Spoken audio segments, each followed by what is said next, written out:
Shalom Indonesia, selamat pagi Nusantara dari Sabang sampai Merauke, dari Miangas sampai Pulau Rote. Selamat pagi Bapak-bapak, Ibu-ibu, saudara-saudari yang kekasih dalam Tuhan Yesus Kristus dan seluruh pemirsa. Tuhan Yesus memberkati. Doa dan harapan saya, kekuatan Tuhan, energi Tuhan, urapan Allah, penyertaan Allah terus menyertai kita dalam hari ini sampai nanti malam. Terus Tuhan menyertai kita dan memberikan kekuatannya, dan semangat dari Tuhan itu senantiasa menyertai hidup kita. Haleluya. Kita akan buka Alkitab kita dalam Mazmur 106 ayat 19 sampai dengan 23. Demikian bunyi firman Allah. Mereka menukar kemuliaan mereka dengan bangunan sapi jantan. 19. Mereka membuat anak lembu di Horeb dan sujud menyembah kepada patung tuangan. 20. Mereka menukar kemuliaan mereka dengan bangunan sapi jantan yang makan rumput. Mereka melupakan Allah yang telah menyelamatkan mereka, yang telah melakukan hal-hal yang besar di Mesir, perbuatan-perbuatan ajaib di tanah Ham, perbuatan-perbuatan dasar di tepi laut Teberau. Maka ia mengatakan hendak memusnahkan mereka kalau Musa orang pilihannya tidak mengetengahi di hadapannya untuk menyurutkan amarahnya, sehingga ia tidak memusnahkan mereka. Jadi puji nama Tuhan, di pagi hari ini kita masih melanjutkan Tuhan sanggup menghukum siapapun yang tidak taat kepadanya. Di sini kita bisa melihat yang pertama, mereka dikatakan membuat anak lembu di Horeb.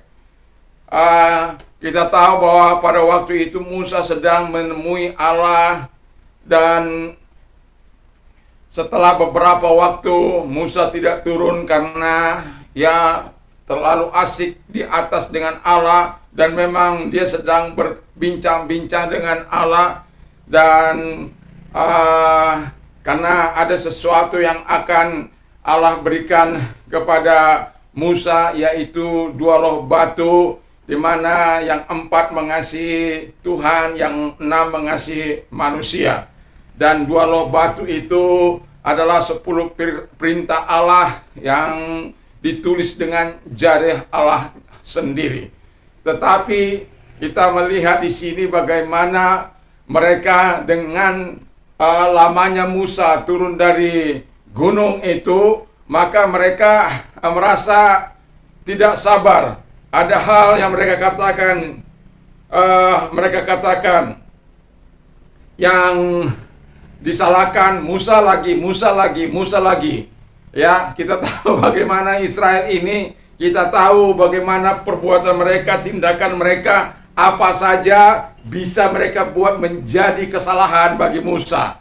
Keterlambatannya turun atau dia belum turun bisa dijadikan alasan bagi mereka untuk marah, untuk bersungut-sungut, untuk menuntut. Dan itu memang mereka lakukan. Ketika Musa masih asik bersama dengan Allah dalam perbincangannya, dalam doanya, dan dia bertemu dengan Allah di sana, dan apa yang terjadi? Israel berkata kepada Harun, buatkan bagi kami patung, ya, lembu dari emas yang telah menuntun kami dari saya melihat pikiran mereka menjadi tumpul, ya, karena tuntutan-tuntutan mereka sendiri.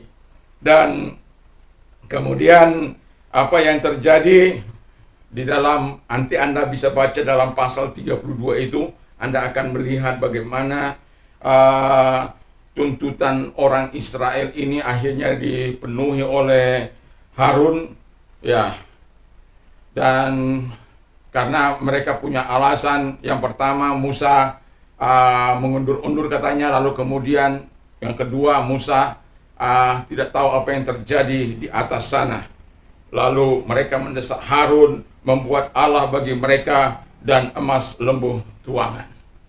Dan akhirnya karena desakan itu, ya maklum kan, yang selama ini didesak itu kan si Musa, dan Musa tahu bagaimana menghadapi, tapi Harun yang belum pernah menghadapi desakan yang begitu kuat, tekanan yang begitu kuat, akhirnya dia mengabulkan permintaan orang Israel dan meminta semua anting-anting dari anaknya, dari putrinya, dari istri mereka, dan itu pun mereka serahkan, dan akhirnya Harun membuatnya. Dan yang kedua dikatakan, yang membuat ini menjadi lebih seru adalah ketika telah jadi, mereka sujud kepada patung itu, patung buatan itu, sujud menyembah, dan inilah Allah yang melepaskan kami dari Mesir. Waduh, dan itu sangat menyakitkan hati Allah. Dan Tuhan tahu dari atas, dia tahu apa yang telah dilakukan oleh Allah, dan dia bercerita kepada Musa, dan dia katakan kepada Musa, dan itu sebabnya dia bermaksud untuk melenyapkan bangsa ini, menghancurkan bangsa ini. Tapi Musa itu, saya kagum kepada Musa karena apa? Ada kesempatan bagi dia untuk lega, katanya.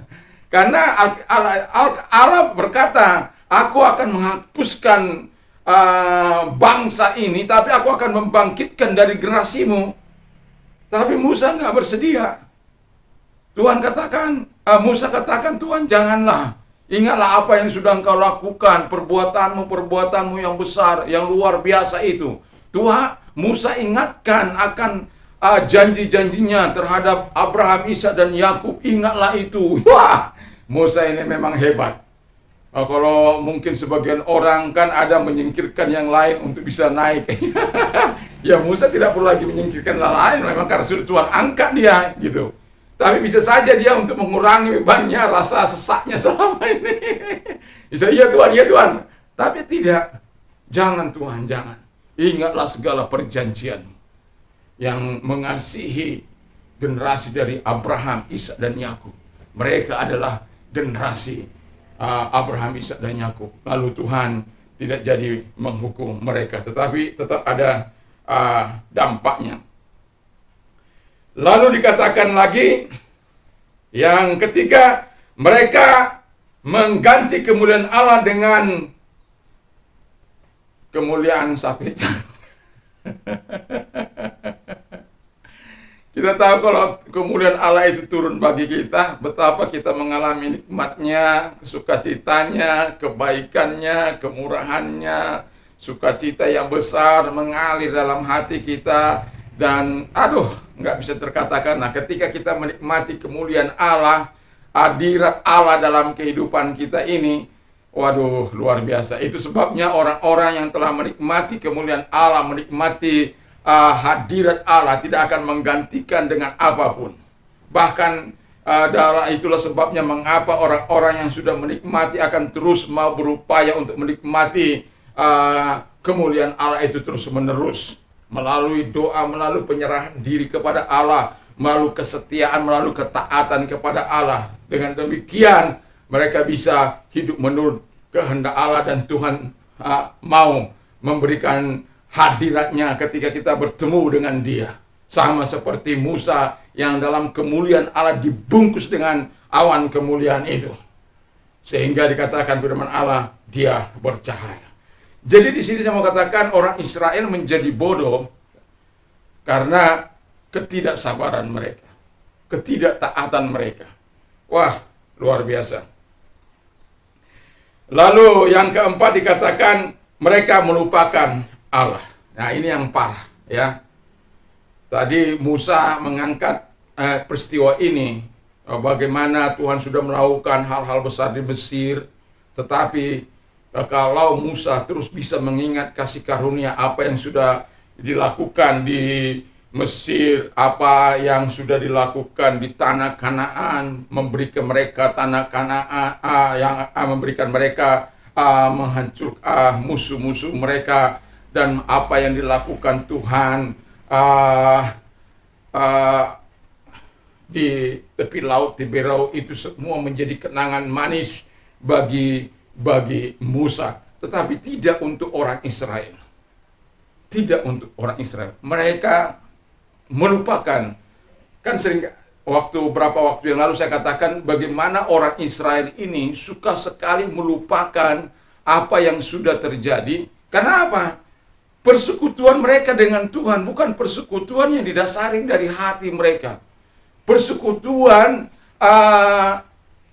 dengan Tuhan mereka alami karena mereka kebutuhannya dijawab. Kalau kebutuhannya tidak jawab atau kebutuhannya tidak lengkap, maka mereka akan segera memarahi yang bisa dimarahi, menuntut yang bisa dituntut, terutama itu si Musa. Dan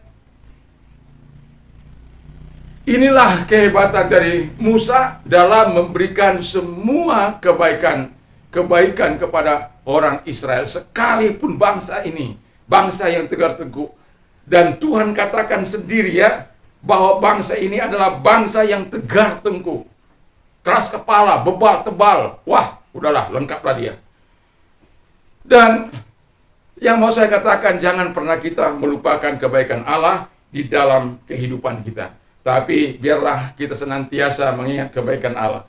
Dan akhirnya Tuhan suruh Musa turun, dan kemudian dia turun dan menghukum orang-orang yang menjadi provokatornya, menghukum orang-orang yang telah melakukan kenajisan, penistaan kepada Allah. Dan akhirnya kita baca bahwa ketika orang-orang Lewi membunuh terpaksa harus membunuh saudara-saudaranya karena firman Allah kata kira-kira 3.000 orang meninggal pada waktu itu. Itulah hukuman Allah yang menyurutkan hati Allah. Dan kita yang mau saya katakan adalah marilah kita terus menyenangkan hati Allah. Marilah kita terus taat kepada Allah. Marilah terus setia kepada Allah. Marilah terus kita memuliakan Allah di dalam kehidupan kita ini. Jangan seperti orang Israel yang menerima kebaikan Tuhan, yang menerima rahmat Tuhan, belas kasihan Tuhan. Sekalipun mereka biji mata Allah, sekalipun mereka menjadi bangsa pilihan Allah, tapi Allah tidak sungkan-sungkan untuk menghukum siapapun yang menajiskan kemuliaannya, yang menganggap rendah perbuatan-perbuatan dia, yang tidak percaya. Nanti sore akan saya bawakan bagaimana mereka tidak percaya dan terhadap apa yang dijanjikan. Mereka menggantikan yang seharusnya tanah kenikmatan, tanah Kanaan itu nantinya adalah bagi mereka tanah kenikmatan bagi mereka karena berlimpah susu dan madu, artinya berlimpah berkat Allah di sana. Mereka tidak ingin masuk ke sana, makanya Tuhan menghukum mereka yang 20 tahun ke bawah, 20 tahun ke atas itu akan mati di padang belantara. Tapi 20 tahun ke bawah itu akan menikmati tanah perjanjian. Walaupun kemudian di ulangan di hakim-hakim dikatakan Tuhan bermaksud melatih mereka untuk berperang bagi mereka yang tidak mengenal peperangan itu. Jadi di sini mau saya katakan bahwa Tuhan itu sangat baik untuk melakukan yang terbaik bagi kita, tapi bukan karena kebaikan, bukan karena kemurahan Tuhan kita bebas untuk melakukan dosa. Ingatlah ketika kita juga melakukan hal-hal yang jahat di mata Tuhan. Jangan bilang, oh Tuhan tidak dapat berbuat apa-apa. Oh Tuhan, sudah lama saya berbuat dosa. Tuhan tidak dapat berbuat apa-apa kepada saya. Tuhan tidak pernah itu berarti rahmat Tuhan sedang terus mengalir dalam hidupmu. Rahmat kebaikan Tuhan terus sedang mengalir dalam hidupmu. Dia tidak langsung seperti ini, ya, langsung menghukum orang-orang Israel. Tetapi mau saya katakan, jangan pernah, memang Allah itu panjang sabar, tapi jangan pernah mempermainkan panjang sabar Allah. Mari kita tunduk kepala dan kita berdoa. Bapa di surga, berkati firman-Mu, berkati pemerintah kami di dalam nama Tuhan Yesus Kristus, presiden dan wakil presiden, juga para menteri, para gubernur, bupati, wali kota, camat, lurah, RT, RW, semuanya diberkati oleh Tuhan. di dalam nama Tuhan Yesus Kristus. Kami juga berdoa Tuhan, khususnya bagi Presiden, supaya Tuhan memberikan hikmat akal budi dalam menjalankan roda pemerintahan ini untuk membawa bangsa ini kepada sejahtera dari Sabang sampai Merauke, dari Miangas sampai Pulau Rote. Tuhan tolong sehingga Presiden kami juga bisa membenahi perekonomian kami, situasi dan di bangsa ini. Terima kasih. Kami juga berdoa agar Engkau Allah menyatakan suara kenabian melalui gereja Tuhan dimanapun ada. Tuhan memberkati untuk menyampaikan suara kenabian di bangsa ini. Dan kami juga berdoa Tuhan Yesus agar Engkau menyatakan berkat-Mu, kemurahan-Mu bagi sahabat-sahabat kami gereja Pantai Kosta. Tuhan Yesus, dimanapun mereka melayani, Tuhan tolong semuanya. Tuhan beri kekuatan, kesehatan di Ngareka, di Lembaka, di Gunung kah, di desa kah, di kota kah, dimanapun mereka. Tuhan memberkati sahabat-sahabat kami yang melayani Tuhan. Tuhan juga berkati mereka. Terima kasih Bapa di surga, umat-Mu juga Tuhan berkati. Keluar masuk mereka diberkati oleh Tuhan. Dan kami juga mau berdoa bagi orang-orang sakit yang sakit COVID. Ulurkan tangan-Mu menyembuhkan mereka dalam nama Yesus sehingga mereka sembuh. Lalukan dari mereka roh maut dalam nama Tuhan Yesus Kristus. Bagi mereka yang sakit apapun Tuhan, tolong mereka supaya Tuhan menyembuhkan mereka, menolong mereka di dalam nama Tuhan Yesus Kristus. Kekuatan daripada Allah datang kepada mereka. Nyatakan kuasa-Mu. Selalu ada mujizat bagi orang-orang yang sakit. Baik itu yang sakit apapun, di dalam nama Tuhan Yesus, tumpangkan tangan atas mereka sehingga yang lumpuh berjalan, yang buta melihat, yang tuli mendengar, yang bisu berkata-kata, yang lumpuh berjalan, yang lepra tahir. Di dalam nama Yesus selalu ada mujizat dan kebaikan Tuhan bagi orang-orang yang percaya, bagi orang-orang beriman, bagi orang yang berdoa kepadamu Tuhan. Terima kasih Tuhan, nyatakan seluruh kebaikan-Mu. Yang mandul, oh Tuhan, dibukakan kembali kandungannya. Yang impoten Tuhan, pulihkan. Yang, oh Tuhan, yang hepatitis disembuhkan oleh Tuhan. Dalam sakit apapun, baik yang kerasukan, baik yang diguna-gunai, disembuhkan oleh Tuhan. Terima kasih Bapa di surga, terima kasih. Dan kami juga mau berdoa kepada orang-orang yang mengalami dampak. Kalau Engkau orangnya, angkat kedua belah tangan-Mu. Mari kita berdoa karena Tuhan telah berkata, serahkanlah segala kekhawatiran-Mu, serahkanlah masalah-Mu kepada Tuhan. Karena Tuhan yang memelihara engkau, yang menjaga engkau, dan yang menyuplai kehidupan-Mu. Dan mari kita berdoa Tuhan Yesus, lihat mereka-mereka yang mengangkat tangan mereka. Tuhan mengerti situasi dan kondisi mereka. Tuhan tahu apa yang menjadi kebutuhan mereka. Hamba berdoa kepadamu Tuhan, pegang tangan mereka, masuk ke dalam hati mereka, roh-Mu mengurapi mereka dalam nama Tuhan Yesus Kristus, sehingga mereka cakap menanggung segala persoalan mereka. Tidak ada yang mengakai jalan pintas dengan cara merampok, membunuh, membinasakan orang lain, merugikan orang lain dengan cara menipu. Tapi mereka tetap mengantikan kekuatan Tuhan, karena kami tahu ketika Tuhan bersama dengan kami, selalu ada jalan keluar yang Tuhan berikan. Dan itulah sebabnya Engkau menolong mereka Bapa di surga. Karena Engkau yang berkata, marilah kepadaku hai kamu yang letih lesu dan berat, aku akan memberikan kelegaan bagimu. Legahkan mereka dengan pertolongan-pertolongan Tuhan yang dibutuhkan mereka. Terima kasih Bapa di surga. Dan bagi mereka yang mau mengalami hidup baru bersama dengan Tuhan, atau mengalami transformasi lahir baru, kalau Engkau orangnya taruh tangan-Mu di dada, mari kita berdoa. Tuhan, lihat juga mereka yang menaruh tangan di dada, mari bebaskan mereka. Tuhan tolong mereka agar mereka mendapatkan kebaikan Tuhan, kemurahan Tuhan dalam kehidupan mereka. Sama seperti Engkau mendatangi Saulus, Tuhan tolong mereka yang telah menyerahkan hidup mereka kepadamu, dan tolong mereka sehingga mereka Tuhan mengalami perubahan, mengalami terobosan dalam Tuhan. Hidup mereka diubahkan menjadi alat yang tadinya suka melakukan apa yang jahat di mata Tuhan, mereka akan melakukan apa yang benar di mata Tuhan. Terima kasih Bapa di surga, karena Engkau datang bukan mencari orang yang benar, tapi orang mencari orang berdosa. Terima kasih Bapa di surga. Dan bagi mereka yang mau menerima Yesus sebagai Tuhan, kalau Engkau orangnya taruh tangan-Mu di dada, mari ikuti doa saya. Tuhan Yesus, saya sadar saya orang berdosa, saya butuh Tuhan. Saya mohon ampun buat segala dosa dan kesalahanku. Ampunilah dosa dan kesalahanku yang telah kuperbuat. Dengan kuasa darah-Mu yang ajaib itu menyucikan kami semuanya di dalam nama Tuhan Yesus Kristus. Dan hamba juga berdoa agar Engkau Allah menyatakan kebaikan-kebaikan Tuhan di dalam kehidupan ini. Dan hamba membuka hati untuk Engkau Tuhan, Dan jadilah Tuhan jadi Raja dalam setiap hidup ini Tuhan Bapa di surga. Di dalam nama Tuhan Yesus Kristus kami juga berdoa Tuhan, agar Engkau menyatakan rahmat-Mu bagi seluruh bangsa ini. Terima kasih Bapa di surga, terima kasih. Dan kami juga berdoa bagi orang-orang muda yang takut akan Tuhan, orang-orang muda yang mengasihi Tuhan, orang-orang muda yang brilian seperti Sadrak, Meshak, Abednego, Daniel, juga Tuhan Nehemia, juga itu Yusuf, orang-orang yang bekerja dalam pemerintahan, orang-orang yang bekerja dalam sektor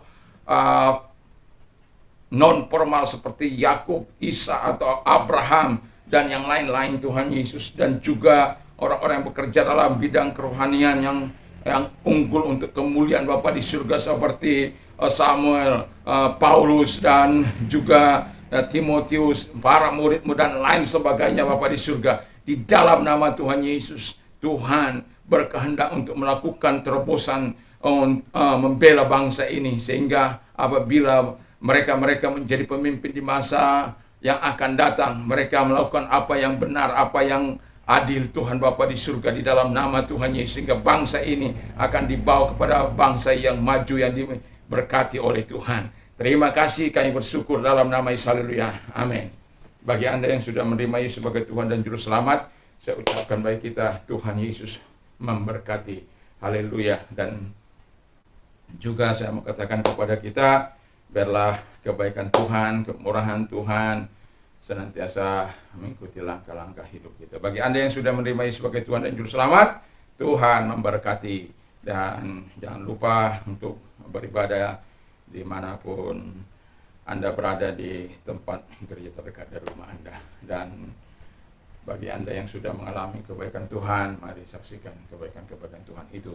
Dan juga saya mau katakan kepada kita, kalau kita beraktivitas di pagi ini, biar semangat Tuhan, kekuatan Tuhan, dan sadari bahwa Tuhan menyertai engkau senantiasa, sehingga engkau akan melakukan pikiran, sehingga kita memikirkan segala sesuatu, lalu berbicara, lalu berbuat atau bertindak sesuai dengan apa yang dikehendaki Tuhan. Dan apabila kita beraktivitas di luar, ingatlah untuk menerapkan atau mentaati prokes 5M. Yang pertama yaitu mencuci tangan, memakai masker. Kedua, mencuci tangan, menjaga jarak. Yang keempat, menjaga kerumunan. Yang kelima, mengurangi mobilitas. Dan yang tak kalah penting, berdoalah. Yang kelima itu berdoa untuk dirimu, berdoa. Yang keenam berdoa untuk dirimu, berdoa untuk keluarga, berdoa untuk lingkungan, berdoa untuk masyarakat, berdoa untuk bangsa dengan negara. Dengan satu hati kita berkata dengan harapan yang kuat bahwa badai pasti berlalu. Indonesia diberkati oleh Tuhan. Puji nama Tuhan. Damai sejahtera Allah yang melampaui segala akal akan melihara hati dan pikiran dalam Kristus Yesus. Berbahagialah orang yang mendengar dan melakukan firman Allah dalam kehidupannya. Iman timbul dari pendengaran firman Kristus. Apa saja yang orang lain ingin lakukan kepada, lakukan juga demikian kepada Allahku akan mencukupi segala kebutuhan menurut kekayaan dan kemuliaan dalam Kristus Yesus. Dan juga apa saja yang kau minta dan doakan, percayalah bahwa engkau sudah menerimanya, maka hal itu akan diberikan kepadamu. Tertawalah dengan orang yang tertawa, menangislah dengan orang yang menangis. Dan juga saya mau katakan, dan doa dan harapan saya, sehingga setiap kita bisa berkata, segala perkara dapat kutanggung di dalam Dia, Yesus, yang telah memberikan kekuatan kepadaku. Haleluya, Tuhan, puji Tuhan. Dan saya katakan, lebih baik hidup tanpa narkoba, karena narkoba dapat menghancurkan hidupmu, menghancurkan rumah tanggamu, menghancurkan usaha pekerjaanmu, dan menghancurkan bangsa dan negara ini. Say no to drug, yes to the word of the Lord. God bless you all in the name of Jesus. Hallelujah, hallelujah, amen.